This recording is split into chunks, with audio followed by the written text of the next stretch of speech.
जुल्फे वल्लैल हिदन दानो गे यासीन शरीफ जुल्फे वल्लैल हिदन दानो गे यासीन शरीफ यानी कुरआन ही कुरआन नबी का चेहरा यानी कुरआन ही कुरआन नबी का चेहरा नबी नबी नबी नबी नबी नबी नबी नबी दोनों आलम में जी शान नबी का चेहरा सुभानाल्लाह। ইহুদিদের একজন বড় আলেম যার নাম আব্দুল্লাহ ইবনে সালাম উনি বর্ণনা করছেন আমি তখন ইসলাম কবুল করি নাই। আল্লাহর নবী যখন মক্কায়ে মুআজ্জামা থেকে মদিনায়ে মুনাওয়ারায় রাসূল পাক হিজরত করলেন, মদিনায় যখন আসলেন সকল মানুষ দূরে দূরে নবীজিকে দেখতে আসলেন। সুবহানাল্লাহ বলেন। আল্লাহর নবীকে দেখার জন্য মানুষ যখন দৌড়তেছে আব্দুল্লাহ ইবনে সালাম বলেন আমিও দৌড়ে গেলাম। আমি দৌড়ে গিয়ে আল্লাহর মাহবুব নবীর দিকে তাকিয়ে রইলাম। আমি দেখলাম রাসূল পাক সবাইকে একত্রিত করে মদিনায়ে মুনাওয়ারায় এসে সর্বপ্রথম মানুষদেরকে একটা তালিম দিচ্ছেন।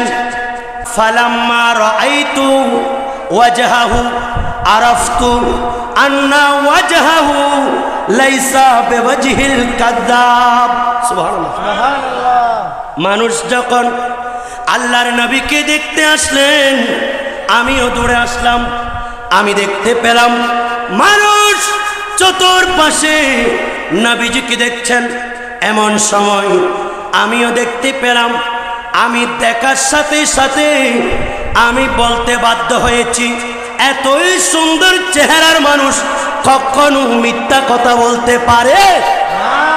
তার পক্ষ থেকে একজন নবী এসেছেন এটা মানুষকে বলছে, আর মানুষকে যখন ওনার নবুয়তের সেই বার্তা পৌঁছাচ্ছেন, নবী তাবলীগ করছেন, দ্বীন ইসলামের দাওয়াত দিচ্ছেন, আমি অমুসলিম হওয়া সত্ত্বেও আমি বলতে বাধ্য হয়েছি এই চেহারার মানুষ যা বলছে সব সত্য, কারণ এই চেহারার মানুষ কখনো মিথ্যা কথা বলতে পারে? আব্দুল্লাহ ইবনে সালাম বলেন আমি যখন নবীর মুখে এই কথাগুলো শুনলাম আমি বলতে নির্দ্বিধায় মেনে নিয়েছিলাম এত সুন্দর চেহারার মানুষ কখনো মিথ্যা কথা বলতে পারে না।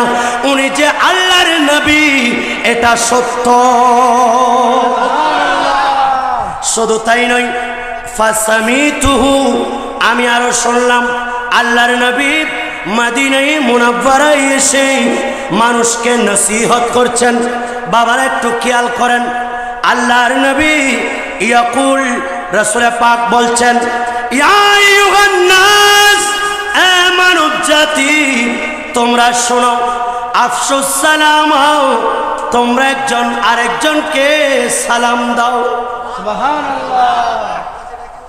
নবীজি মদিনায় এসে মানুষদেরকে ডাকছেন ও মানব জাতি, ও মদিনাবাসী তোমরা একজন আরেকজনকে সালাম দাও। সুবহানাল্লাহ।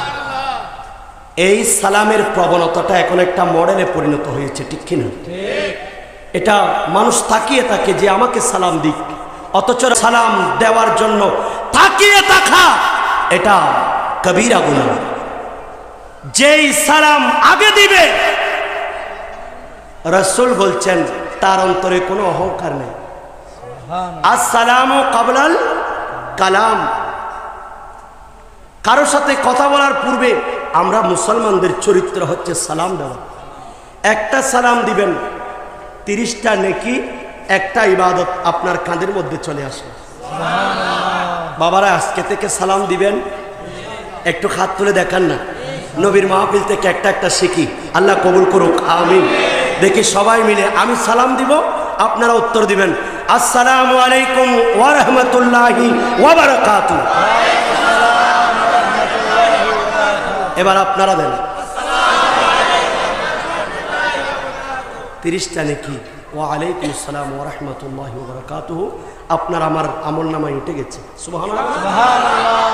আল্লাহর নবী বলেন ও ও মদিনাবাসী শোনো, তোমাদেরকে আমি নবী প্রথম নসিহত, আমার নসিহত হলো তোমরা একজন আরেকজনকে সালাম দিবা।